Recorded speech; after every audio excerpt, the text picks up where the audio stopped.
करता सर्वशक्तिमान पिता ईश्वर में विश्वास करती हूँ और उसके इकलौते पुत्र हमारे प्रभु यीशु क्रिस्त में भी मैं विश्वास करती हूँ, जो पवित्र आत्मा के द्वारा गर्भ में आए और कुंवारी मरियम से जन्मे।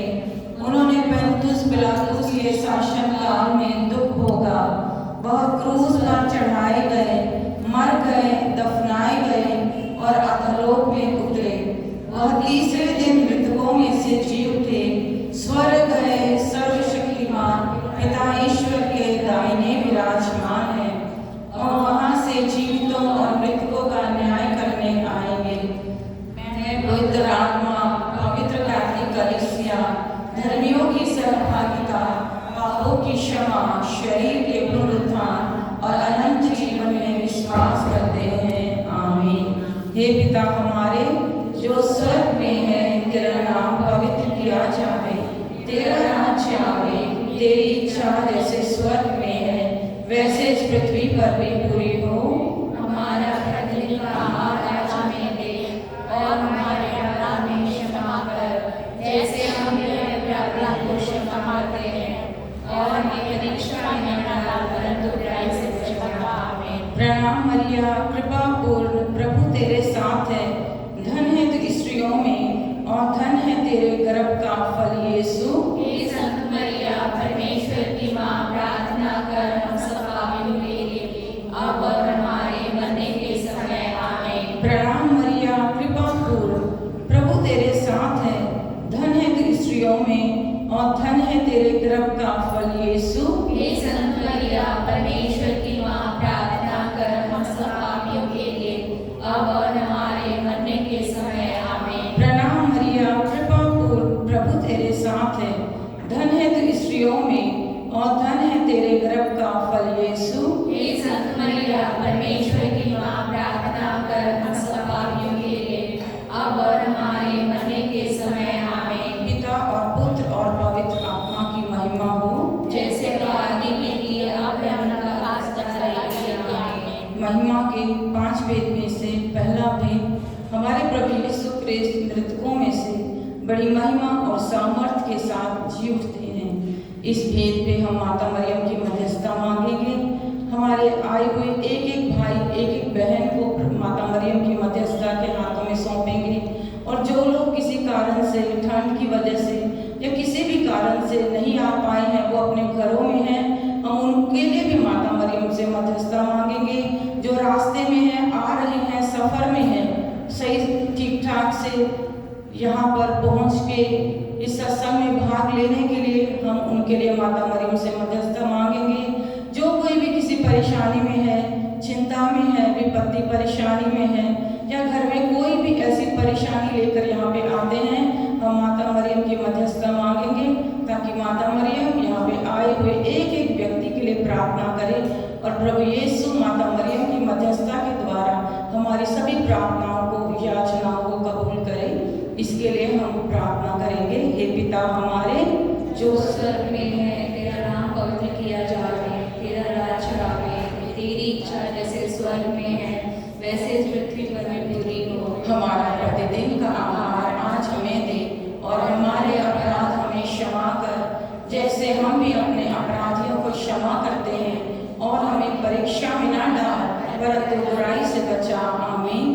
प्रणाम मरिया, कृपा पूर्ण, प्रभु तेरे साथ है, धन्य तू स्त्रियों में और धन्य तेरे गर्भ का फल यीशु। हे संत मरिया, परमेश्वर की माँ, प्रार्थना कर हम सब पापियों के लिए अब और हमारे मरने के समय। आमीन। प्रणाम मरिया, कृपा पूर्ण, प्रभु तेरे साथ है, धन्य तू स्त्रियों में और धन्य तेरे गर्भ का फल यीशु। हे संत मरिया, परमेश्वर की माँ, प्रार्थना कर हम सब पापियों के लिए अब और हमारे मरने के समय। आमीन। प्रणाम मरिया, कृपा पूर्ण, प्रभु तेरे साथ है, धन्य तू स्त्रियों में और धन्य तेरे गर्भ का फल यीशु। हे संत मरिया, परमेश्वर की माँ, प्रार्थना कर हम सब पापियों के लिए अब और हमारे मरने के समय। आमीन। प्रणाम मरिया, कृपा पूर्ण, प्रभु तेरे साथ है, धन्य तू स्त्रियों में और धन्य तेरे गर्भ का फल यीशु। हे संत मरिया, परमेश्वर की माँ, प्रार्थना कर हम सब पापियों के लिए अब और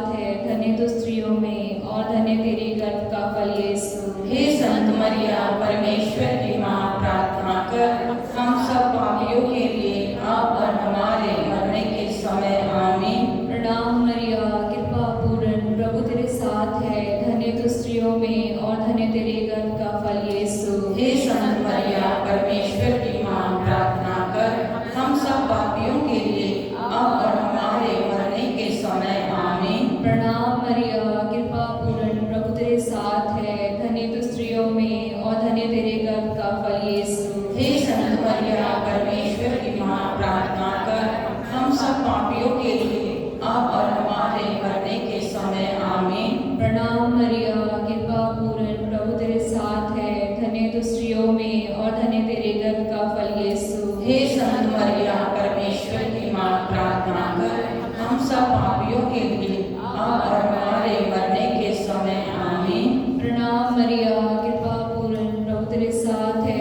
धन्य तू स्त्रियों में और धन्य तेरे गर्भ का फल यीशु। हे संत मरिया परमेश्वर की माँ, प्रार्थना कर हम सब पापियों के लिए अब और हमारे मरने के समय आमीन। पिता और पुत्र और पवित्र आत्मा की महिमा होवे, जैसे वो आदि में थी, अब है और अनंत काल तक सदा रहेगी आमीन। हे मेरे यीशु, हमारे सब पापों को क्षमा कर नरक की आग से हमें बचा, सभी आत्माओं को स्वर्ग की ओर ले चल, विशेषकर जिन आत्माओं को तेरी दया की अधिक आवश्यकता है आमीन। सबको जय यीशु। सबको जय यीशु। जय यीशु। हम आपका धन्यवाद देते हैं, आप अपनी व्यस्तताओं को छोड़कर अपना समय प्रभु के साथ बिताने के लिए आए हैं। प्रभु आप सबको आशीषित करें। आइए इस नए साल में प्रभु के साथ जुड़ने का एक और अवसर हमें मिला है। ये हमारी योग्यता या हमारी महानता के कारण नहीं, ये इसलिए हुआ क्योंकि प्रभु भला है। हम कितने ही पापी क्यों ना हो, हमारे हृदय में कितनी ही मलिनता क्यों ना हो, प्रभु फिर भी हमें अपने पास आने के लिए बुलाता है। वह चाहता है कि वह हमारे साथ रहे। इस नए साल में प्रवेश करने के लिए प्रभु का धन्यवाद करें। आंखों को बंद कर कर कुछ समय हम हर एक उपकारों को याद कर कर उसका धन्यवाद करें। एक नए वर्ष जो प्रभु ने हमें दिया है जीने के लिए, उसका धन्यवाद करें। नए वर्ष में हम प्रवेश किए हैं, प्रभु का धन्यवाद करें। धन्यवाद करें पिछले दिनों के लिए, सारी अच्छाइयों के लिए, सारी बुराइयों के लिए, सारे दुखों के लिए, सारे आशीषों के लिए, सब सुखों के लिए, सब सफलताओं के लिए, सब विफलताओं के लिए। इस नए साल को एक नए सिरे से प्रवेश करने के लिए हम अपने आप को तैयार करें।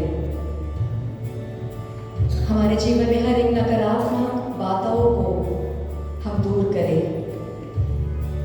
और सकारात्मक बातों के साथ इस नए साल में प्रवेश करें।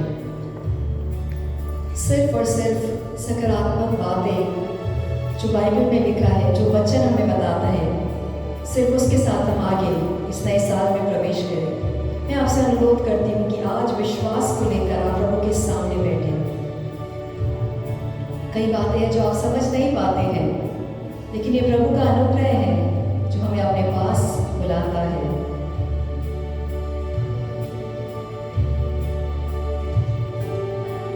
वचन कहता है सब बातों के लिए परमेश्वर का धन्यवाद करें। सब बातों के लिए, उसमें बुरे दिन भी है, अच्छे दिन भी है, सुख भी है, दुख भी है। ये विश्वास कीजिए कि ईश्वर के लिए कुछ भी असंभव नहीं है। For nothing is impossible for God। आपकी कोई भी परिस्थिति क्यों ना हो, ईश्वर के लिए कुछ भी असंभव नहीं है। इसलिए हम प्रार्थना करें कि इस पूरे वर्ष में हम सकारात्मक हृदय लेकर आगे बढ़ें, चाहे परिस्थिति कैसी भी क्यों ना हो। हम देखते हैं कि घर में दुख है, परेशानी है, लेकिन सकारात्मक हृदय के साथ इस साल में हम प्रवेश करें। हर एक बातों के लिए परमेश्वर का धन्यवाद करें और ये ना भूलें कि विश्वास रखना है, विश्वास रखना है। उसके साथ हम आगे बढ़ेंगे।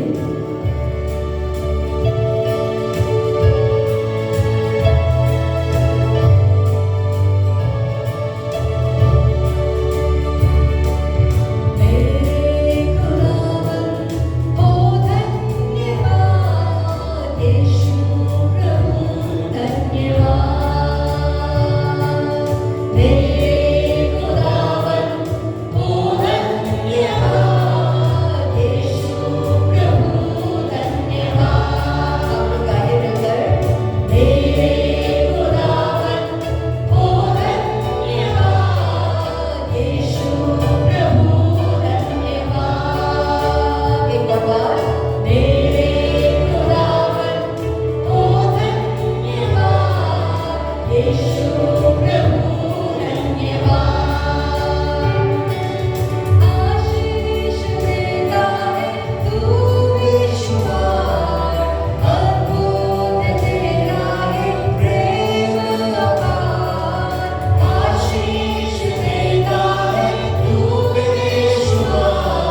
बोलो यीशु यहाँ पर है।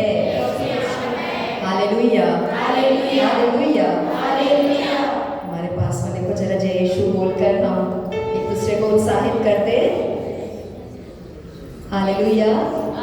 अच्छा, हैप्पी न्यू ईयर बोल के भी एक दूसरे को हम उत्साहित करते। जरा हाथ मिलाकर हैप्पी न्यू ईयर बोल सकते हैं। Hallelujah, hallelujah. बोलो यीशु मसीह की, यीशु मसीह की। ठंड तो बहुत है लेकिन यीशु भी यहाँ पर है। बोलो यीशु भी यहाँ पर है, यीशु भी यहाँ पर है। Hallelujah, hallelujah. ठंड तो है लेकिन नए साल में अपना हृदय ठंडा नहीं करना है। बोलो ठंडा नहीं करना है, ठंडा नहीं होना है। इस वजह से बोले यीशु में गर्म रहना है। अरे उत्साहित करके बोले यीशु में गर्म रहना है। Hallelujah, hallelujah, hallelujah. बोले यीशु मसीह की, यीशु मसीह की। हम धन्यवाद देते हैं यीशु ने इस नए साल में प्रवेश करने के लिए हमें अवसर दिया है। Hallelujah, hallelujah, hallelujah. लेकिन नए साल को यूं ही नहीं शुरू करना है, हमें इस नए साल को सकारात्मक बातों के साथ शुरू करना है। नकारात्मक बातें पुराने साल में छोड़कर नए साल में सकारात्मक बातों के साथ हमें प्रवेश करना है। Hallelujah, hallelujah, hallelujah, hallelujah, hallelujah, hallelujah. हालांकि हम देखते हैं परिवार में दुख है, क्लेश है, संकट है, परेशानी है, वैसे नहीं है, लेकिन सकारात्मक बातों के साथ नए साल में प्रवेश करना है। Hallelujah, hallelujah, hallelujah. प्रभु का वचन कहता है रोमियो के नाम लेख वचन 8 अध्याय 8 वचन 28 में पता है क्या कहता है? कहता है जो ईश्वर से प्यार करता है उसके लिए सभी बातें भलाई में परिवर्तित होती है। मेरे पीछे इस वचन को दोहराएंगे। जो ईश्वर से प्यार करता है, जो ईश्वर से प्यार करता है, उसके लिए सभी बातें भलाई में परिवर्तित होती है। भलाई में परिवर्तित होती है। कौन कहता है? प्रभु का वचन कहता है। ठीक है, फिर से हम बोलेंगे। जो ईश्वर से प्यार करता है उसके लिए सभी बातें भलाई में परिवर्तित होती है। Hallelujah, hallelujah, hallelujah. जो किसके लिए? जो ईश्वर से प्यार करता है उनके लिए सभी बातें। बोलो सभी बातें, कुछ बातें नहीं। वचन कहते हैं सभी बातें किसमें उत्पन्न होती है? भलाई में। पास वाले से बोले भलाई में परिवर्तित होती है। तो विश्वास करना है जब हम ईश्वर को प्यार करते हैं हमारे लिए सभी बातें, चाहे जीवन में कितनी भी तंगी हो, परेशानी हो, सभी बातों को ईश्वर परिवर्तित करता है। किसमें परिवर्तित करता है? भलाई में। बोलो भलाई में। Hallelujah, hallelujah. संसार में रहकर हम बहुत सारी बातों में चिंतित हो जाते हैं, जैसे संपत्ति के बारे में, घर वालों के बारे में, है ना। लेकिन संसार तो मिटने वाला है, घर के परिवार भी मिटने वाले हैं, कि नहीं? सच्चाई है। Hallelujah, hallelujah. ये संसार तो मिटने वाला है। हालेलुया। और संसार में रहने वाली चीजें भी अरे बोलिए मिटने वाली है। हालेलुया, सच्चाई है कि नहीं? हाँ, तो संसार में और संसार में रहने वाली चीजें सभी मिटने वाली है। चाहे धन है, संपत्ति है, घर वाले हैं, बच्चे हैं, सब कोई मिटने वाला है। लेकिन एक चीज रहेगा। बोलो आप और मैं अनंत काल के जीवन के लिए बुलाए गए हैं। बोलो अनंत काल का जीवन मेरा है। बोलो अनंत काल का जीवन मेरा है, मेरा है। तो बस हमें इसके पीछे भागना है, क्योंकि संसार और संसार की चीजें मिटने वाली है। बोलो मिटने वाली है, तो उसके पीछे नहीं भागना है। हमें बच्चों के पीछे नहीं भागना है, हालांकि वो इम्पोर्टेंट है, लेकिन उसके पीछे नहीं भागना, क्योंकि सब कुछ मिटने वाला है। सिर्फ एक चीज के लिए आप और मैं बुलाए गए, वो है अनंत काल का जीवन। बोलो अनंत काल का जीवन।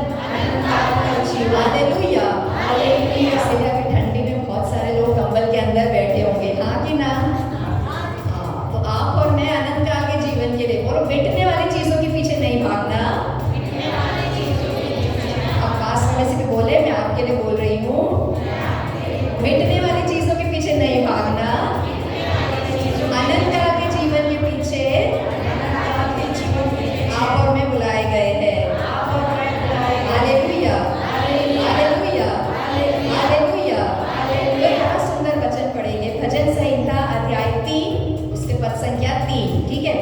संहिता 3 पद संख्या 3। आप घर जाके इसको पढ़ सकते हैं, लेकिन अभी हम सब बोलेंगे हाथ उठाकर, प्रभु तू मेरी ढाल है, प्रभु तू मेरी ढाल है और मेरा गौरव है, और मेरा गौरव है। तू ही मेरा सिर ऊंचा करता है, तू ही मेरा सिर ऊंचा करता है। मैं प्रभु को मैं प्रभु को ऊंचे स्वर से पुकारता हूँ, ऊंचे स्वर से पुकारता हूँ। वह अपने मैं अपने पवित्र पर्वत से पवित्र पर्वत से मुझे उत्तर देगा। मुझे उत्तर देगा। अगर विश्वास है तो और ऊंचे स्वर में बोलेंगे, प्रभु तू मेरी ढाल है, प्रभु तू मेरी ढाल है और मेरा गौरव है, और मेरा गौरव है। तू ही मेरा सिर ऊंचा करता है। तू ही मेरा सिर ऊंचा करता एक और बार, तू ही मेरा सिर ऊंचा करता है। है। तू ही मेरा सिर ऊंचा करता है। मैं प्रभु को मैं प्रभु को ऊंचे स्वर से पुकारता हूँ, ऊंचे स्वर से पुकारता वह अपने पवित्र पर्वत से मुझे उत्तर देगा। मुझे उत्तर देगा। Hallelujah, hallelujah, hallelujah. क्या बोला प्रभु, तू ही मेरा सिर ऊंचा करता है। क्या बोला प्रभु, तू ही मेरा सिर, प्रभु तू ही मेरा सिर। हमारे बच्चे नहीं करेंगे, हमारी संपत्ति, हमारी नौकरी, हमारी पद्धति हमारा सिर ऊंचा नहीं करेंगे, क्योंकि ये सब तो मिटने वाला है। बोलो मिटने वाला है। प्रभु ही हमारा सिर ऊंचा करेगा। ठीक है, तो आने इस वाले साल में हम नकारात्मक बातों को हटा दें, सकारात्मक बातों के साथ इस साल में हम प्रवेश करेंगे। Hallelujah, hallelujah, hallelujah. हमारा सिर कौन ऊंचा करता है? बोलो, प्रभु तू ही मेरा सिर ऊंचा करता है। प्रभु तू ही मेरा सिर ऊंचा करता है। Hallelujah, hallelujah, hallelujah. आइए हम स्तुति आराधना में प्रवेश करेंगे। विश्वास का स्वाद अपने जीवन में बनाए रखना है। ठीक है, विश्वास का स्वाद अपने जीवन में बनाए रखना है। यदि आज कुछ मांगना है परमेश्वर से इस सत्संग में, तो ये मांगना है कि प्रभु सकारात्मक बातों में मुझे आगे बढ़ाइए। Hallelujah, hallelujah, hallelujah. और मसीहत का स्वाद हमारे जीवन में पूरे साल बने रहना। ये नहीं कि जब ठंडी आ गई तो हम बिस्तर के अंदर घुस गए। Hallelujah, hallelujah. बोलो, मसीहत का स्वाद पूरे समय, हर समय बना रहना है, बना रहना है। क्योंकि हमारा सिर कौन ऊंचा करता है? जो बिकने वाली चीजें है वो नहीं, हम उसके पीछे नहीं जाएंगे। प्रभु मेरा सिर ऊंचा करता है। Hallelujah, hallelujah. यीशु मसीह की, यीशु मसीह की, यीशु मसीह की। हालेलुया। आइए हम स्तुति आराधना में प्रवेश करेंगे। गाएंगे सारे जहां का जो शहंशाह। सब लोग आइए खड़े होकर हम प्रभु को धन्यवाद देंगे।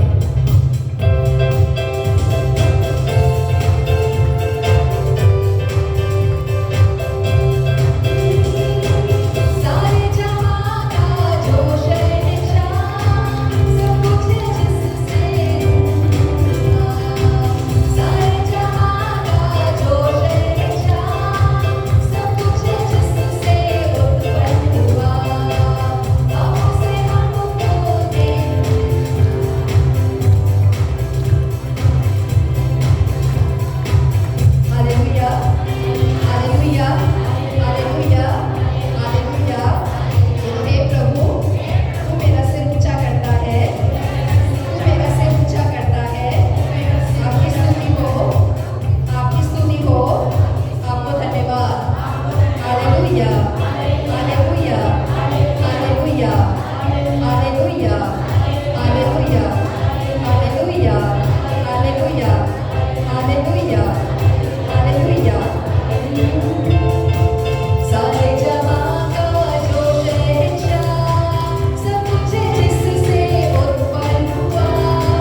बना, इस गरीब गौशाले में जन्म लिया।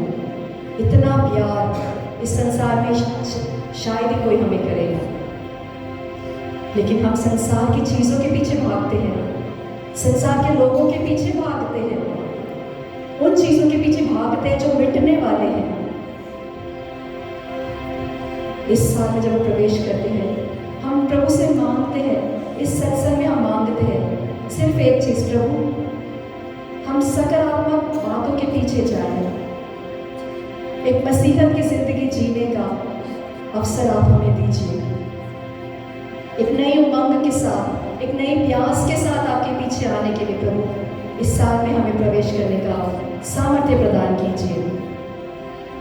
एक मसीहत का स्वाद हमारे जीवन में बना रहे प्रभु, इसके लिए हम इस सत्संग में मांगते हैं।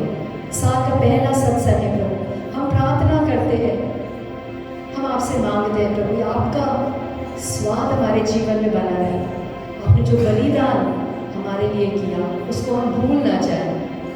संसार की वस्तुओं के पीछे जाकर, संसार में रहकर हम आपको भूल जाते हैं प्रभु। एक नया जीवन देने के लिए आप इस संसार में आए, आपका स्वाद हमारे जीवन में बना रहे, इसके लिए हम प्रार्थना करते हैं इस सत्संग में प्रभु। दे हमें एक जीवन नया, स्वर्ग को छोड़कर वो आ गया।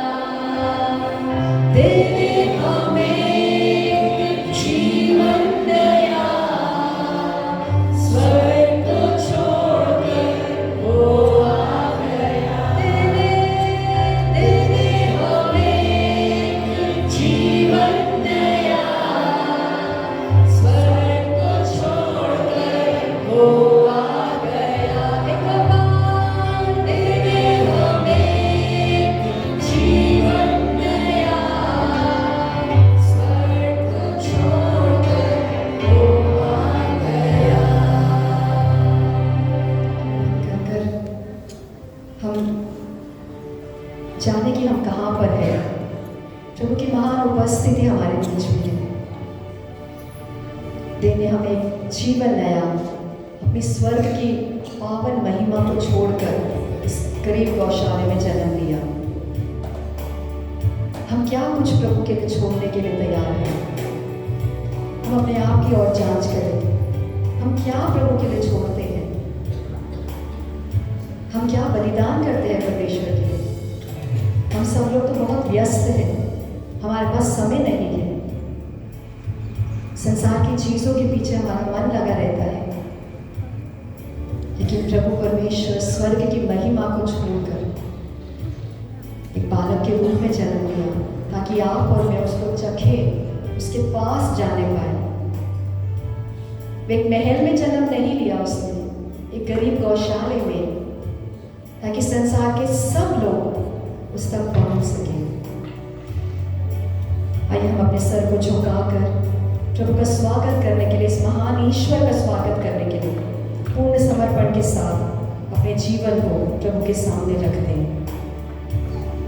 नया जीवन देने के लिए संसार में आया, इस जीवन को प्राप्त करने के लिए समर्पण के साथ अपने जीवन को प्रभु के सामने रखते हैं।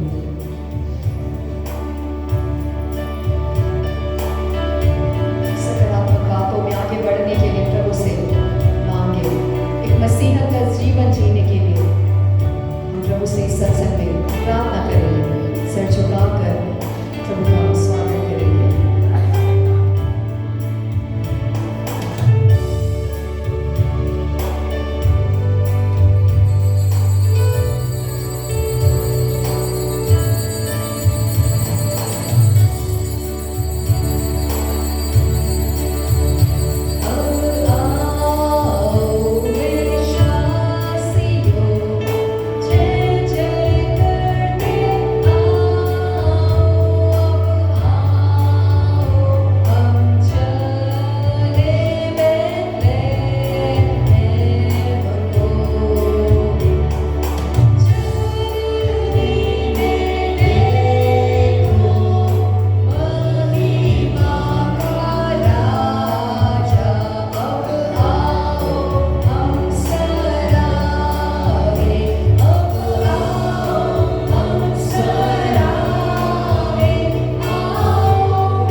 पोजीशन, हमारी नौकरी सब मिलने वाला है, जिसके पीछे हम समय खूब देते हैं।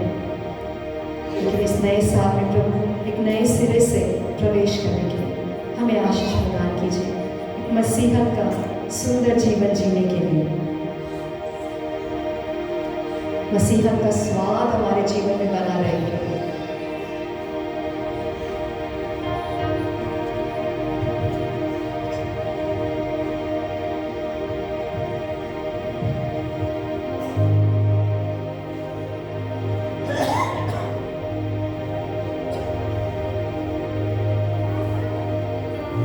हमारे बीच में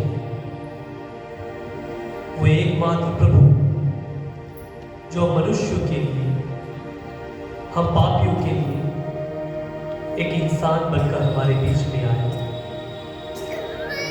और जिस तरह प्रभु ने हमसे वायदा किया था, अपने वायदे को प्रभु ने निभाया है।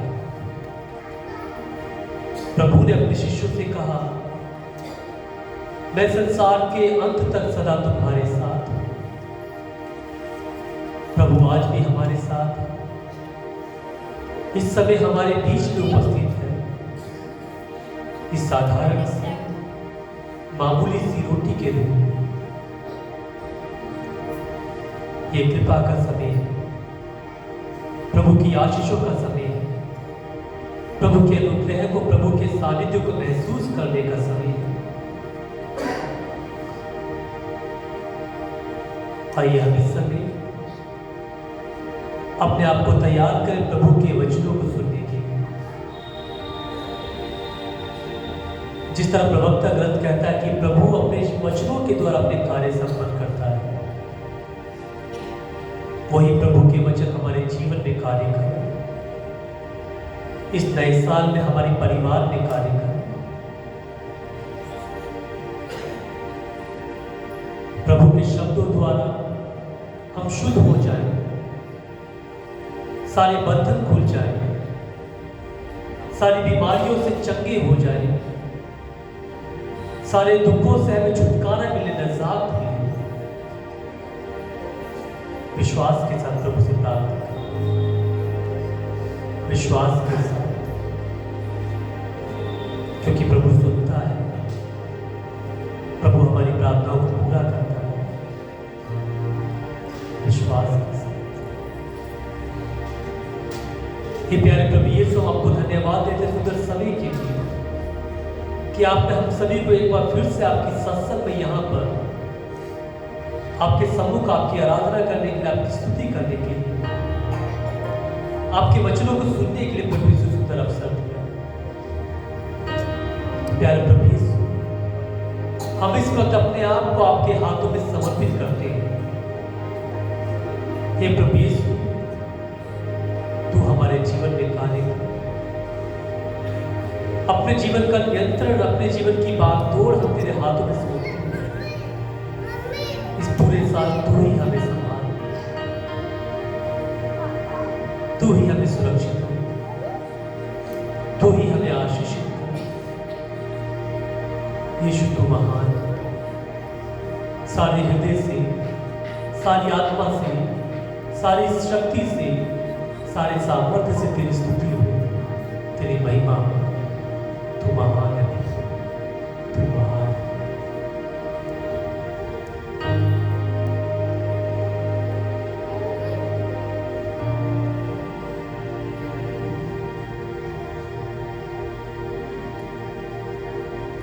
हालेलुया, हालेलुया, दाहिना हाथ उठाते हुए hallelujah, hallelujah, hallelujah, hallelujah, hallelujah, hallelujah. प्रभु यीशु की स्तुति हो, प्रभु यीशु की आराधना हो, प्रभु यीशु की महिमा हो, प्रभु यीशु की तारीफ हो। Hallelujah, hallelujah, hallelujah, hallelujah. सभी को जय यीशु, जोर से जय यीशु, जय यीशु। और सभी को क्रिसमस और नए साल की हार्दिक शुभकामनाएं। तो जिस तरह से हमने सुना बताया भी कि इस साल का पहला सत्संग है और फिलहाल में हमने प्रभु यीशु का जन्मदिन मनाया है, प्रभु यीशु का जन्मदिन मनाया है। और आप सभी ने बहुत ही सुंदर ढंग से एक गीत गाया था, आपको याद है कौन सा? स्वर्ग छोड़कर वो आ गया। स्वर्ग छोड़कर किसके लिए आया? हमारे लिए आया, स्वर्ग छोड़कर। और यही क्रिसमस का मकसद है, यही क्रिसमस का संदेश है कि प्रभु यीशु जो कि संसार का मुक्तिदाता है, एकमात्र प्रभु है, ईश्वर का इकलौता पुत्र है, वो स्वर्ग छोड़कर इस पृथ्वी पर आ जाता है क्रिसमस के दिन। हम जैसा बन जाता है, एक मानव रूप धारण करता है। लेकिन हम इस रहस्य को, इस क्रिसमस का जो संदेश है, इसको किस तरह से समझते हैं? किस तरह से समझते हैं? बड़ा दिन के नाम से जाना जाता है, लेकिन ईश्वर को क्या जरूरत थी? ईश्वर यदि चाहता तो हमें स्वर्ग से बचा सकता था, है कि नहीं? ईश्वर के लिए सब कुछ संभव है। तो ईश्वर को क्या जरूरत थी कि वो स्वर्ग छोड़कर, अपना सिंहासन छोड़कर इस पृथ्वी पर आए? और इस पृथ्वी पर आने के बाद में भी किसी राजा के घर में नहीं, किसी महल में नहीं, बल्कि एक साधारण से गरीब से परिवार में जन्म लिया। और इतना ही नहीं, किसी कमरे के अंदर जन्म नहीं लिया, एक गौशाला में जन्म लिया, जानवरों के बीच में जन्म लिया। तो ईश्वर को अपने आप को इतना झुकाने की, इतना दरिद्र बनाने की क्या आवश्यकता थी? क्या जरूरत थी? कई बार इसके बारे में जब सोचते तो हम समझ नहीं सकते, लेकिन ये ईश्वर के प्रेम को दर्शाता है, ईश्वर के प्रेम को दर्शाता है। Hallelujah, hallelujah, hallelujah, hallelujah. हम ईश्वर के प्रेम के बारे में शुरू से पढ़ते हैं। जो बाइबल है, बाइबल ईश्वर के प्रेम का सारांश है, ईश्वर के प्रेम के बारे में बताती है।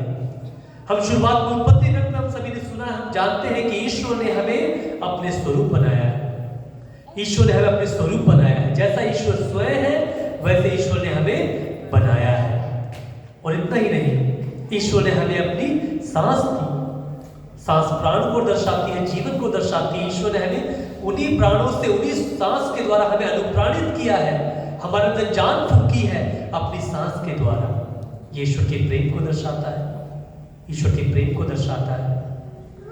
लेकिन मनुष्य होने के नाते, कमजोर होने के नाते, हमारे जो पहले माता पिता थे, आदि माता पिता, उन्होंने पाप किया, उन्होंने ईश्वर की आज्ञा का उल्लंघन किया, ईश्वर की आज्ञा का उल्लंघन किया और वो प्रभु की उपस्थिति से, ईश्वर की उपस्थिति से दूर हो गए, भटक गए। लेकिन फिर भी ईश्वर ने उन्हें त्यागा नहीं, ईश्वर ने उन्हें छोड़ा नहीं, बल्कि उसके बाद में भी हम देखते हैं नबी इब्राहिम के जरिए ईश्वर ने अपने चुने हुए लोगों के साथ एक करार किया, एक समझौता किया कि मैं अब से तुम्हारा प्रभु होऊंगा और तुम मेरी प्रजा होगे, मैं तुम्हारा ईश्वर होऊंगा और तुम मेरे लोग होगे। प्रभु ने उनसे वायदा किया। लेकिन क्योंकि मनुष्य है, इंसान है, कमजोर है, फिर वो पाप में गिरते गए। और फिर ईश्वर ने बार बार अपने नबियों के द्वारा अलग अलग नबियों को भेज कर ईश्वर ने अपने प्रेम का बखान किया, अपने प्रेम के बारे में बताया कि ईश्वर मानव जाति से कितना प्रेम करता है, कितना लगाव, कितना अनुग्रह है ईश्वर का हम सभी के प्रति। ईश्वर ने हमें छोड़ा नहीं, त्यागा नहीं। लेकिन इसके बावजूद भी हमने ईश्वर के प्रेम को नहीं जाना, ईश्वर के प्रेम को नहीं पहचाना। इसीलिए ईश्वर ने अपने इकलौते पुत्र को, प्रभु यीशु को इस पृथ्वी पर भेजा, प्रभु यीशु को इस पृथ्वी पर भेजा, ताकि प्रभु यीशु जो हमारा रिश्ता ईश्वर के साथ में टूट गया था पाप के कारण, उसे दोबारा जोड़ सके, संयुक्त कर सके, ताकि प्रभु यीशु ईश्वर के प्रेम का बखान कर सके, ईश्वर के प्रेम के बारे में हमें बता सके। Hallelujah, hallelujah, hallelujah, hallelujah, hallelujah. प्यारे भाइयों बहनों, किसी ने भी ईश्वर को नहीं देखा, किसी ने भी कभी ईश्वर के दर्शन नहीं किए। हम देखते पुराने विधान में जो इस्राएली लोग थे, उन्होंने ईश्वर का अनुभव किया, अलग अलग रूपों में ईश्वर का अनुभव किया, लेकिन प्रत्यक्ष रूप से किसी किसी ने भी ईश्वर का दर्शन नहीं किया, प्रत्यक्ष रूप से किसी ने भी ईश्वर को नहीं देखा। हम देखते पुराने विधान में इस्राएली लोगों ने जलती हुई जो आग के खंभे के रूप में, जलती हुई झाड़ी के रूप में नबी मूसा ने, बादल के रूप में, स्वर्गदूतों के रूप में ईश्वर का अनुभव किया। लेकिन किसी ने भी प्रत्यक्ष रूप से ईश्वर का अनुभव नहीं किया, किसी ने भी प्रत्यक्ष रूप से ईश्वर को कभी नहीं देखा। लेकिन केवल प्रभु यीशु में हमने ईश्वर को देखा है, केवल प्रभु यीशु में हमने ईश्वर को जाना है, ईश्वर के प्रेम को पहचाना है कि ईश्वर मानव जाति से कितना प्रेम करता है, ईश्वर मनुष्य से कितना प्रेम करता है। केवल प्रभु यीशु के जरिए हमने जाना है, क्योंकि प्रभु यीशु ने कहा है, जिसने मुझे देखा उसने पिता को देखा है। प्रभु यीशु ने कहा है कि कोई भी मुझसे होकर गए मेरा पिता ईश्वर के पास नहीं जा सकता। तो प्रभु यीशु इस पृथ्वी पर आए ताकि हम मनुष्य द्वारा ईश्वर के साथ में संयुक्त हो सके, जुड़ सके। Hallelujah, hallelujah, hallelujah, hallelujah, hallelujah, hallelujah, hallelujah, hallelujah. लेकिन फिर भी हम समझ नहीं सकते हैं कि एक ईश्वर का मनुष्य बनने की क्या जरूरत थी, क्योंकि ईश्वर के लिए बहुत आसान है। हम देखते उत्पत्ति ग्रंथ में ईश्वर ने कहा कि पानी दो भागों में बंट जाए, पानी दो भागों में बंट गया। तो ईश्वर ने जो कहा उत्पत्ति ग्रंथ में, जब प्रभु ईश्वर ने जब सृष्टि को बनाया, केवल शब्द मात्र से बनाया, तो ईश्वर के शब्दों में सामर्थ्य है।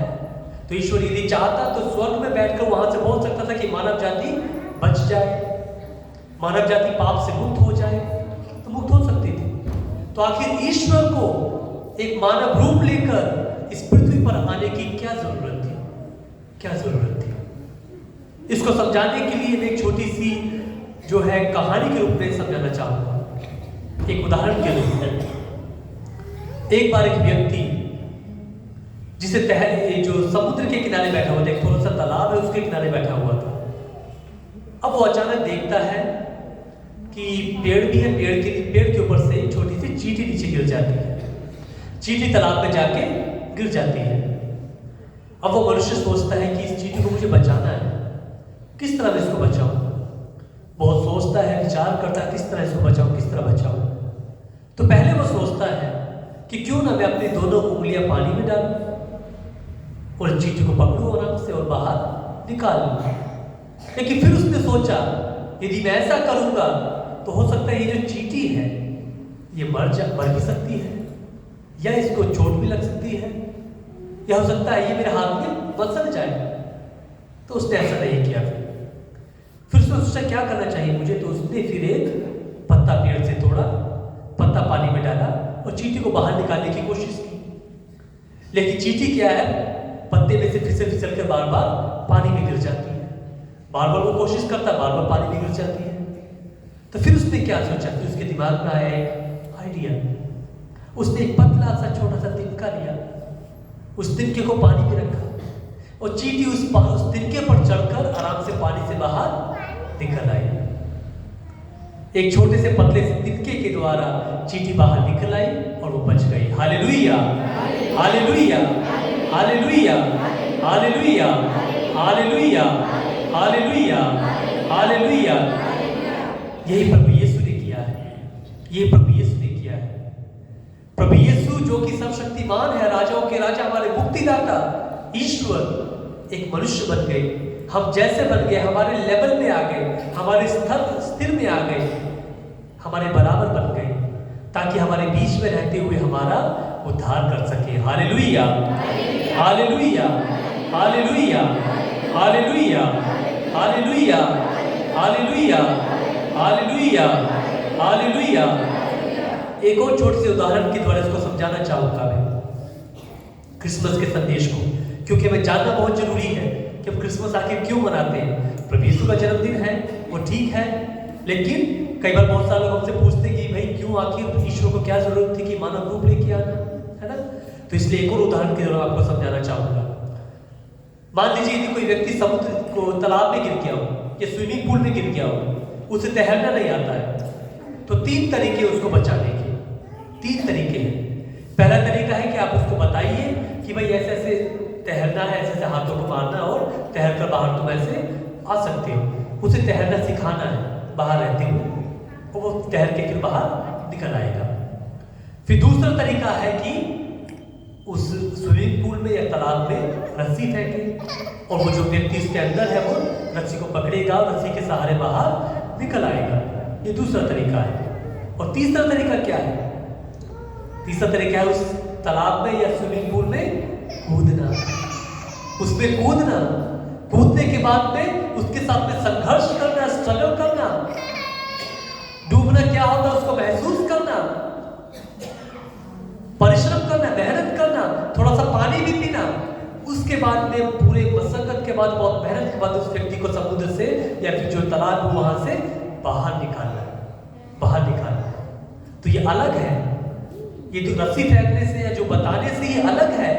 और ये प्रभु यीशु ने किया है, ये प्रभु यीशु ने किया है।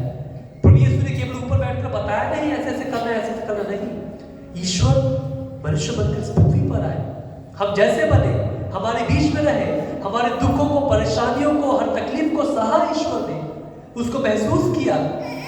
इसीलिए हम देखते हैं इब्राहिम के नाम पत्र में लेखक कहता है कि ईश्वर ने सब ढंग से वो हमारे तरह, जिस तरह हम मनुष्य, ईश्वर भी एक मनुष्य है, लेकिन उन्हें पाप नहीं किया, बल्कि उन्होंने हर एक हमारी परेशानियों को, दुखों को सहा है, महसूस किया है। इसलिए वो हमारे साथ सांत्वना कर सकते हैं, इसलिए वो हमें दिलासा दे सकते हैं। Hallelujah, hallelujah, hallelujah, hallelujah, hallelujah, hallelujah, hallelujah, hallelujah, hallelujah, hallelujah, hallelujah. इसलिए हम देखते हैं कि प्रभु यीशु इस पृथ्वी पर आए और इस पृथ्वी पर आने के बाद में एक साधारण से गरीब से परिवार में ईश्वर ने जन्म लिया, गरीब से परिवार में, ताकि हमारे बीच में कोई बाधा ना हो, हमारे बीच में कोई रुकावट ना हो। हम बिना रुकावट के ईश्वर से जुड़ सके, ईश्वर से संयुक्त हो सके, ईश्वर के पास पहुंच सके, अपनी जरूरतों में, अपनी परेशानियों में ईश्वर को याद कर सके। इसलिए ईश्वर हमारे स्थिर में आ गए, हमारे स्तर में आ गए, हमारे लेवल में आ गए। प्यारे भाई बहन, हम सभी ने महसूस किया है, यदि जब हमें किसी चीज की जरूरत हो, आवश्यकता हो, जब हम परेशान हो, दुखी हो, या आर्थिक समस्या हो, तो किसके पास जाते सकता है? जो हमारे बराबर का हो, है कि नहीं?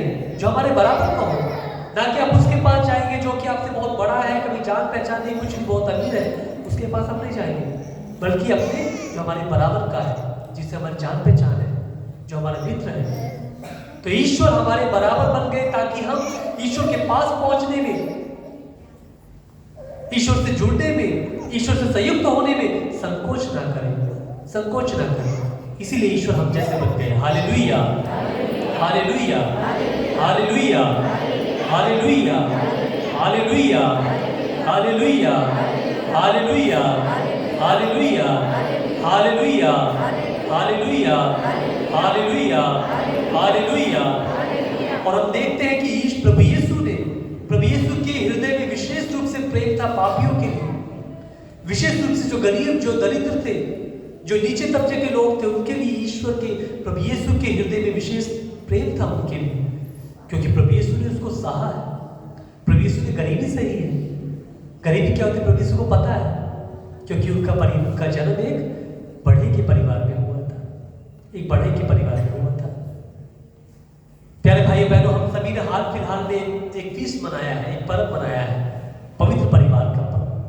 पवित्र परिवार, पवित्र परिवार में कौन कौन है? प्रभु यीशु है, माता मरियम है, और कौन है? संत जोसेफ है। तो ये तीन जन मिलकर एक पवित्र परिवार बनाते हैं, पवित्र परिवार। ये परिवार बहुत ही साधारण सा परिवार था, बहुत ही गरीब सा परिवार था। जो संत जोसेफ थे वो एक बढ़ई है, जो माता मरियम है वो घर का काम अपना करती है, बालक यीशु की देखभाल करती है। बालक यीशु ईश्वर है, लेकिन एक साधारण से परिवार में उनका जन्म हुआ है। तो ये साधारण सा परिवार, एक गरीब सा परिवार भी एक पवित्र परिवार बन जाता है। ये हम सभी के लिए एक आदर्श का परिवार बन जाता है, एक आदर्श का, एक उदाहरण का, एक स्रोत बन जाता है। क्यों? क्योंकि इस परिवार में सब कुछ सहने के बावजूद भी ईश्वर से जुड़ा रहा, क्योंकि प्रभु यीशु इस परिवार का केंद्र था। इस परिवार का जो बीच में जो ये परिवार जो जुड़ा हुआ था वो प्रभु यीशु के जरिए जुड़ा हुआ था, इसलिए ये परिवार एक पवित्र परिवार था। Hallelujah, hallelujah, hallelujah, hallelujah, hallelujah, hallelujah, hallelujah, hallelujah, hallelujah. हम सभी के परिवार भी पवित्र परिवार बनना है। हमें से हर एक के परिवार को पवित्र परिवार बनना है। प्रभु यीशु मसीह के परिवार को के अनुसार, प्रभु यीशु मसीह के परिवार को मानते हुए, समझते हुए हमारे परिवारों को भी एक पवित्र परिवार बनने की आवश्यकता है। और ऐसा हो सकता है, हम भी अपने परिवार को पवित्र परिवार बना सकते हैं। कई बार बहुत सारे लोग आते हैं हमारे बीच में, बहुत सारे लोग कहते हैं फादर जी बहुत परेशानी, बहुत सारा दुख है। ऐसा कोई दुख नहीं जो कि प्रभु यीशु ने नहीं सहा हो। हमारे परिवार में क्या हो सकता है? परेशानी, गरीबी हो सकता है, आर्थिक समस्या हो, है कि नहीं? किसी को हो सकता है जॉब ना हो परिवार में से, और उसकी वजह से थोड़ी सी आर्थिक समस्या हो। लेकिन प्रभु यीशु भी गरीब थे। पहला उदाहरण मैंने आपको बताया कि उनके पिताजी बढ़ई थे, लेकिन इसके साथ साथ हम देखते हैं निर्गमन ग्रंथ में भी, निर्गमन ग्रंथ में सुसमाचार, जब प्रभु यीशु को मंदिर में चढ़ाया गया, जब प्रभु यीशु को मंदिर में चढ़ाया गया तो माता मरियम ने बलि के रूप में केवल 2 कबूतर के जोड़ों को लेके गई थी साथ में। और निर्गमन ग्रंथ में बताया गया है कि जो अमीर लोग हैं वो भेड़ बकरियां चढ़ाया करते थे, लेकिन जो गरीब, जो नीचे लोग, जो दरिद्र लोग हैं वो कबूतर का जोड़ा चढ़ाया करते थे। तो माता मरियम ने कबूतर का जोड़ा चढ़ाया था, क्योंकि वो भेड़ बकरी को खरीद नहीं सकते थे, उनके पास उतना पैसा नहीं था, वो गरीब परिवार से थे। तो ये भी परिवार एक गरीब परिवार है। प्रभु यीशु का परिवार भी एक गरीब परिवार है। इसके साथ साथ हमारे परिवार में क्या हो सकता है?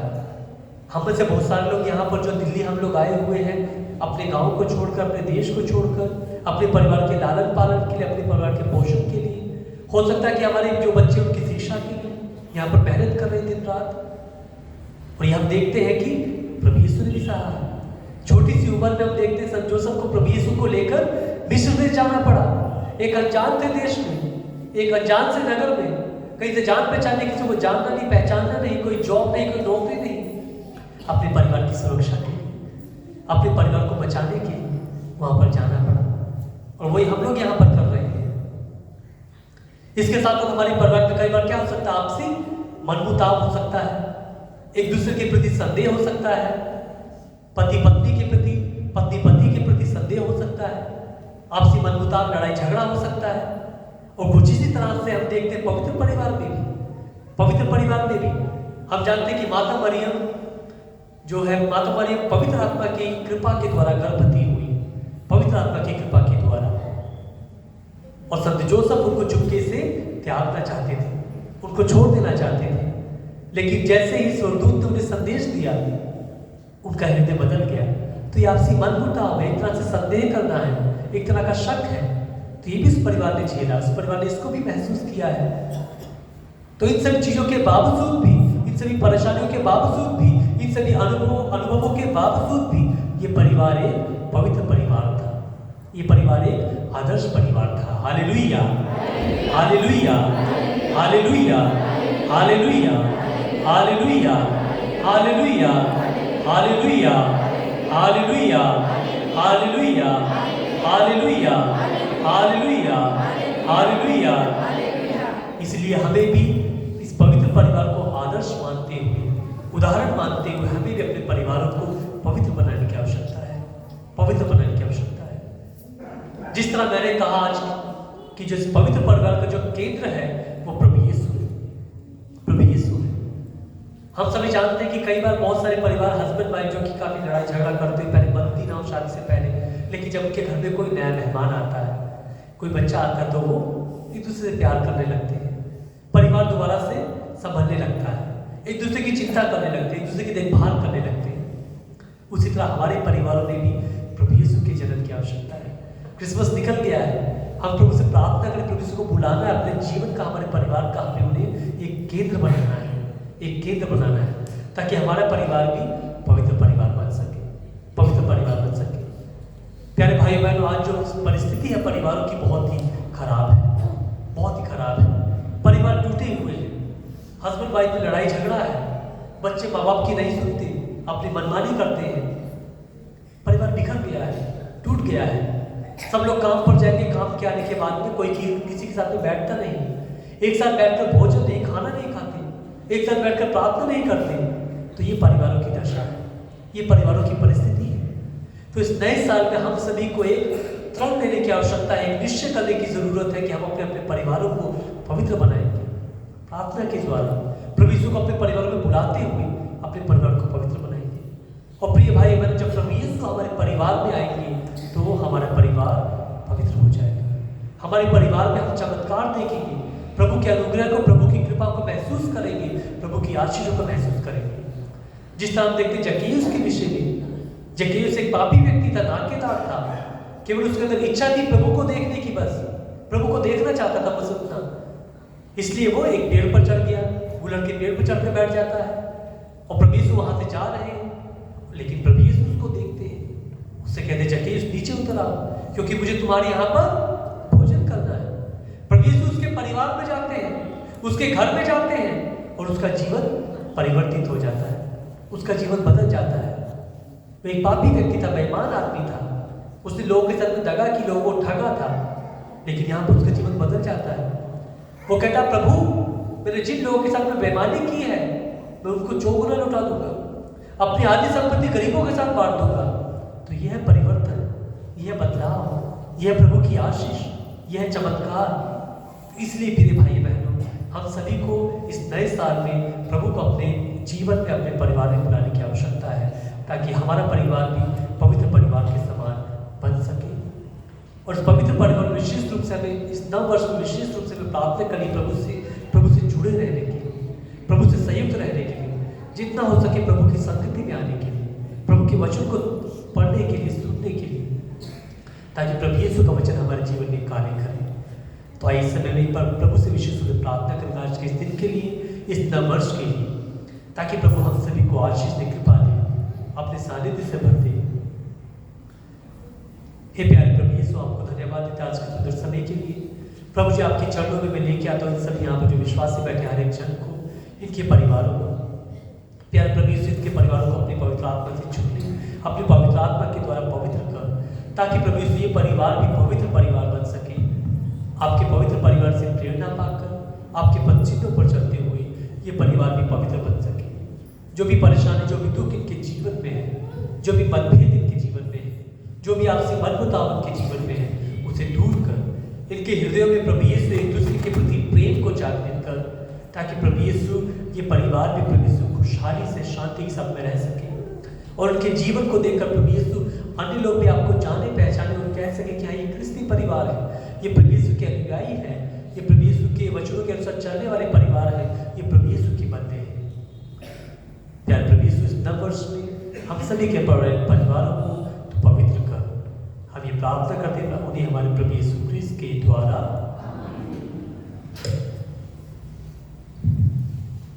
जोर से ताली बजाएंगे, प्रभु के वचन को बात करते हुए बात करें। Hallelujah, hallelujah. एक बार फिर से हमारे आसपास जो लोग बैठे हैं, जरा जय यीशु बोल के एक बार फिर से उनको उत्साहित करते, उनको आनंदित करते। बच्चे लोग भी आपस में हाथ मिला के जय यीशु बोल सकते हैं। 2 शब्द है, जय यीशु, मिलाइए हाथ मिला के जय यीशु बोल दीजिए एक दूसरे को। हालेलुया। आज कितने लोग पहली बार इस सत्संग में आए हैं? अगर कोई भाई बहन आप अपने स्थान पर खड़े होकर हमको दिखा दीजिए, अगर कोई पहली बार आए हैं तो आइए आप भी अपने स्थान पर खड़े होकर हमको दिखा देंगे, तो हम आपको देखना चाहते हैं। जो भाई बहन पहली बार आया, अच्छा बच्चे भी हैं आज, तो ज़ोर से आइए हम ताली बजाकर इन भाई बहनों का हम स्वागत करते हैं। आप अपने स्थान पर खड़े रहिए, हम आपके लिए प्रार्थना करेंगे। आइए हम अपनी आंखों को बंद करके अपना दाहिना हाथ इन भाई बहनों की ओर बढ़ाकर हम प्रार्थना करें।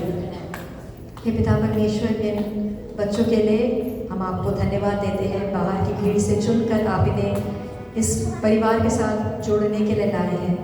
इनके परिवार की हर एक परिस्थितियों को हम आपके सामने रख देते हैं।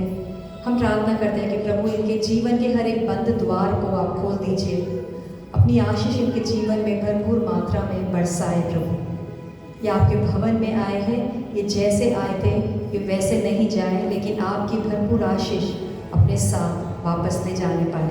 यह प्रार्थना हम करते हैं प्रभु यीशु के मीठे और मधुर नाम पर, आमीन। जोर से बोल सकते हैं आमीन। आप लोग बोल सकते हैं हालेलुया, हालेलुया, हालेलुया। आप लोग बैठ सकते हैं। हालेलुया। ये समय गवाही का समय है, टेस्टिमनी देने का समय है। अगर कोई भाई बहन एक दूसरे के साथ हमारे साथ बांटना चाहते हैं, प्रभु ने अगर आपके जीवन में पिछले दिनों में कुछ किया है, तो आप अपनी गवाही देने के लिए मेरे इस तरफ आ जाएंगे। जो लोग बताना चाहते हैं प्रभु की महिमा के लिए, छोटे शब्दों में अगर प्रभु ने आपके जीवन में कोई चमत्कार किया है, कोई उपकार किया है, तो इस तरफ आ जाएंगे। Hallelujah, hallelujah. आज आप जानते हैं कलीसिया प्रभु यीशु के पवित्र नाम, कलीसिया प्रभु यीशु के पवित्र नाम का पर्व मनाती है। किसका पर्व मनाती है? यीशु के पवित्र नाम का। The holy name of Jesus. The church celebrates the feast of the holy name of Jesus. प्रभु का वचन कहता है प्रेरित चरित्र में, आकाश के नीचे मनुष्य के बीच में और कोई नाम नहीं है जिससे आप मुक्ति प्राप्त करें सिवाय यीशु नाम के। Hallelujah, hallelujah. मुक्ति प्राप्त करने के लिए यीशु नाम को पुकारना है, यीशु नाम में विश्वास करना है। पास वाले से बोले यीशु नाम, जोर से यीशु नाम, विश्वास करना है। हालेलुया। क्यों? क्योंकि वचन कहता है आकाश के नीचे मनुष्य के बीच और कोई नाम नहीं जिससे आपको मुक्ति मिले सिवाय यीशु नाम के। Hallelujah, hallelujah. जो लोग गवाही देना चाहते हैं वे इस तरफ आ जाएंगे। छोटे शब्दों में आप बताएंगे अपना नाम, आप कहाँ से हैं और प्रभु ने आपके जीवन में जो कार्य किया है, प्रभु को महिमा देने के लिए आप अपनी गवाही बता सकते हैं। सबको जय यीशु। मेरा नाम दर्शिला है। पहले मैं प्रभु को धन्यवाद देना चाहती हूँ। प्रभु का वचन कहता है कि तेरे विरुद्ध गढ़ा हुआ कोई भी शास्त्र सफल नहीं होगा। तो ये मुझे पिछला बुधवार को ही देना था, लेकिन मैं नहीं दे पाई। 20 तारीख को जब सत्संग हुआ था, तो जब हम 9 बजे सत्संग के बाद घर जा रहे थे, हम लोग ई रिक्शा में जा रहे थे 5 लोग। तो 5 लोग उन लोग सब अपना अपना स्टॉप में उतर गए, लेकिन मेरा आगे स्टॉप था इसलिए मैं आगे जा रही थी और मैं बिल्कुल ई रिक्शा के बीच में बैठी हुई थी। लेकिन उसी टाइम जैसे सारे उतर गए तो उसके बाद थोड़ा दूर गई तो 2 लड़के मोटरसाइकिल में आए और जो बीच में बैठ के ऐसे बाइक रखी थी, फिर भी इतना जोर से मेरा बाइक को खींचा। मतलब मेरा हाथ अभी भी यहाँ पे नीला पड़ा हुआ है, मतलब इतना जोर से खींचा, लेकिन मैं नहीं गिरी और वो लोग मेरा हाथ से पूरा बाइक छीन लिया। छीनने के बाद पूरा वो बाइक, लेकिन उन लोग हाथ से नीचे गिर गया, बाइक उन लोग का हाथ से छूट गया और ईश्वर ने मुझे बचा लिया। धन्यवाद देना चाहती हूँ। रिक्शा वाला बोलता है कि मैडम आपका किस्मत अच्छा है, ईश्वर ने आपको बचा लिया। तो मैं बोली कि मैं चर्च से आ रही हूँ प्रार्थना करके, ऐसे बोली। फिर और एक गवाही है मेरा बेटा के लिए। अभी 23 तारीख नाइट को कार एक्सीडेंट हुआ था, बहुत बड़ा वाला एक्सीडेंट था, 3 लोग थे उसमें। तो आगे 2 बच्चे बैठे, तो उसमें तो एक बच्चा का पूरा फ्रैक्चर हो गया, वो 1 महीना तक वो बेड रेस्ट में। लेकिन मेरे बेटा पीछे बैठा हुआ था, तो उसको कम चोट आई है, थोड़ा सा मतलब थोड़ा चल फिर सकता है, लेकिन बहुत बड़ा हादसा से ईश्वर ने बचा लिया है। उसके लिए भी मैं ईश्वर को धन्यवाद देना चाहती हूँ। बोले यीशु मसीह की जय। जोर से ताली बजा सकते हैं प्रभु के लिए।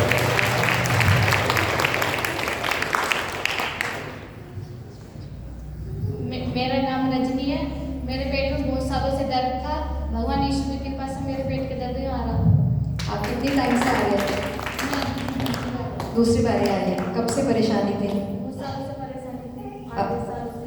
अभी मेरे पेट में आ रहा था। अब पहली बार कब आए थे सबसे? अच्छा, इनके साथ आए थे। अभी ठीक है आप? किसने ठीक कर दिया? बोलो यीशु ने ठीक कर दिया। जोर से ताली बजाएंगे। बोलो यीशु मसीह की, यीशु मसीह की, यीशु मसीह की। सभी को जय यीशु। जय मेरा यीशु। नाम कांक्षा है, मैं मंडोली से आई हूँ। तो मैंने ना प्रार्थना की थी। हमारे चाचा गांव में रहते हैं, आप छोटे वाले, उनकी ना तबीयत खराब हो गई थी, वो ना थोड़े पागल हो गए थे। तो ना मैंने प्रार्थना की थी, प्रभु ने उन्हें चंगा कर दिया। अभी तक पहले दूसरी गवाही ये है, मैं बीमार रहती थी पहले, तो ठीक हो गई थी, मगर सीने में ना इन्फेक्शन हो गया था, तो ना दर्द होता था मेरे, कभी कभी जैसे सांस लेती थी ना, तो चंगा कर दिया। धन्यवाद। अभी ठीक है आप? आइए जोर से ताली बजाकर हम उनका धन्यवाद करेंगे। बोलो यीशु मसीह की। आपको भी देना है। सबकी जय यीशु। मैं तैयारी रहती किराए पे। मुझे कल बहुत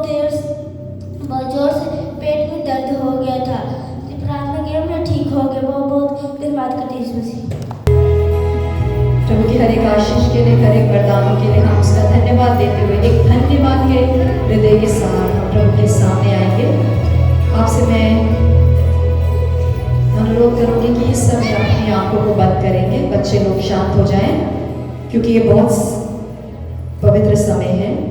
इस समय को हम बर्बाद नहीं जाने देंगे। हम प्रभु को धन्यवाद करेंगे, एक धन्यवाद के हृदय के साथ कि इस नए साल में उसने प्रवेश करने के लिए हमें मौका दिया है। आज का जो दिन है, हम प्रभु के पवित्र नाम का पर्व मनाते हैं। The holy name of Jesus, प्रभु का पवित्र नाम। आंखों को बंद कर हम आइए इस आराधना की गहराइयों में अपने जीवन को ले जाए। हाथों को जोड़कर प्रभु के सामने विनीत होकर हम बने। ये वो प्रभु है जो अपनी स्वर्ग की महिमा को छोड़कर आपके लिए और मेरे लिए गरीब बना, ताकि हम उस तक पहुंच नहीं पाए। फिलिपियों के नाम लेख अध्याय 2 वचन 5 से 10 बाइबल हमें इस प्रकार से बताती है, जैसे मसीह का स्वभाव था वैसे ही तुम्हारा भी स्वभाव हो, जिसने परमेश्वर के स्वरूप में होकर भी परमेश्वर के तुल्य होने को अपने वश में रखने की वस्तु न समझा, वरन अपने आप को एक ऐसा शून्य कर दिया और दास का स्वरूप धारण किया और मनुष्य के समान बन गया।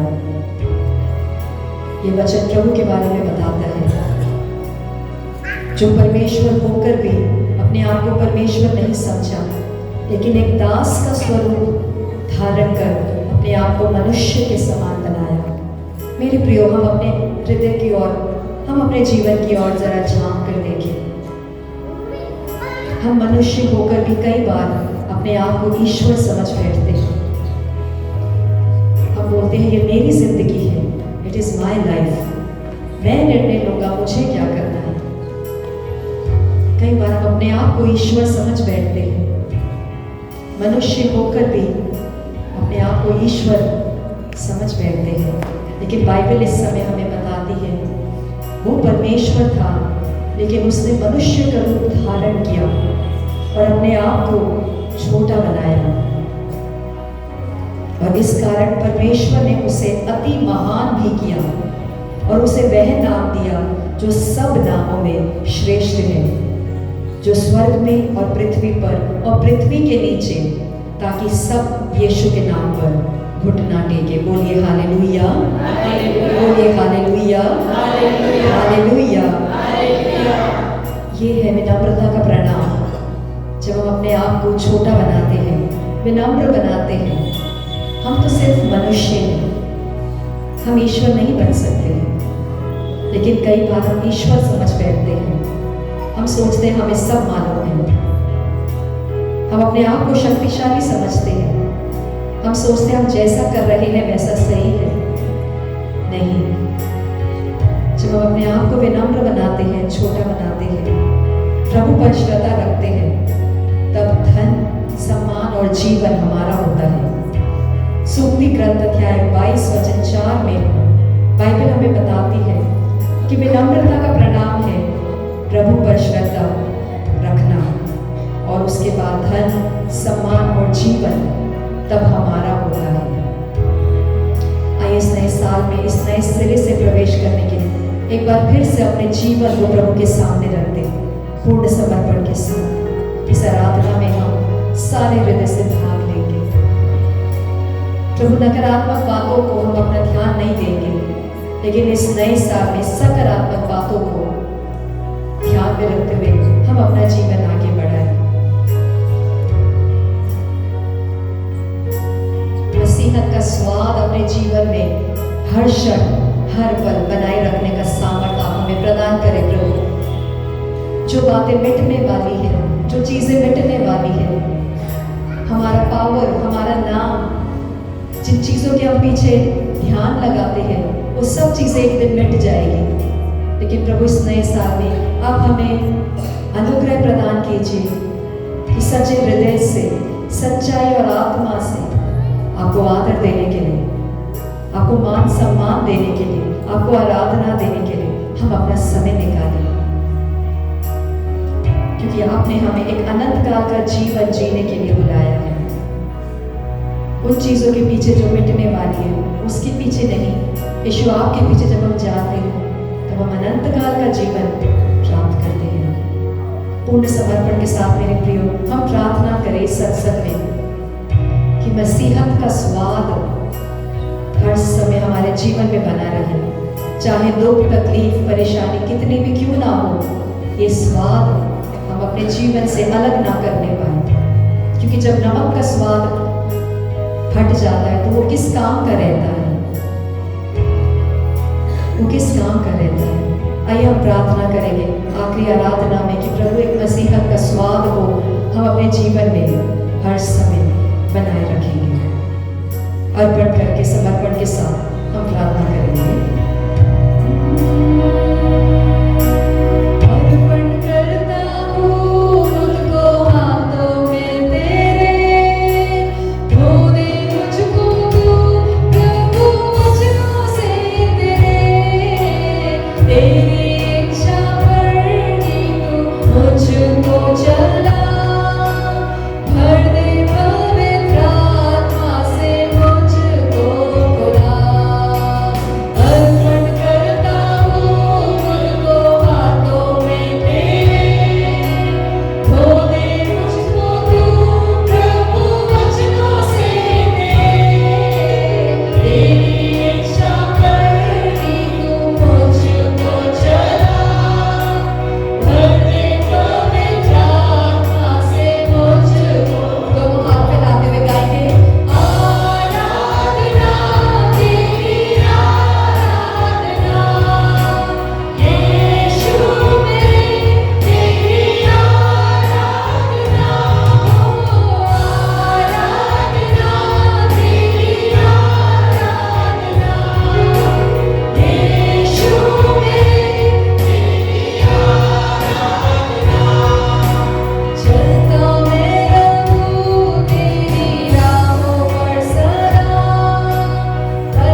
ईश्वर माना, अपने आप को ईश्वर समझा, उसको भूल कर अपनी मन मर्जी करे, उसको आराधना देना भूल गए, हम इससे माफी मांगे। प्रभु आप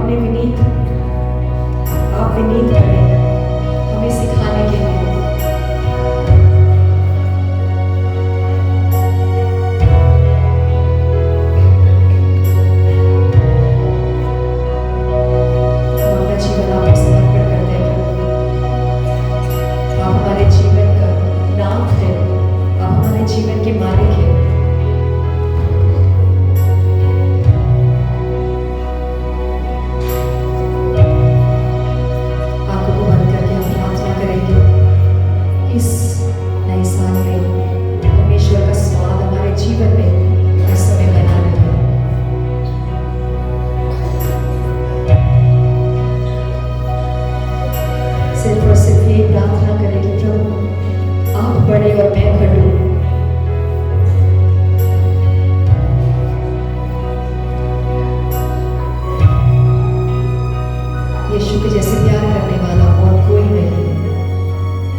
धन्यवाद करेंगे। कुछ शब्दों में उन्होंने हमसे बात किया है, इन वचनों को हम अपने हृदय में ग्रहण करें। अगर ये आशीष आपके लिए है तो इन आशीष को अपने जीवन में ग्रहण करके परमेश्वर का धन्यवाद कीजिए। हम सब अपने घुटने में आ जाएंगे अंतिम आशीष के लिए।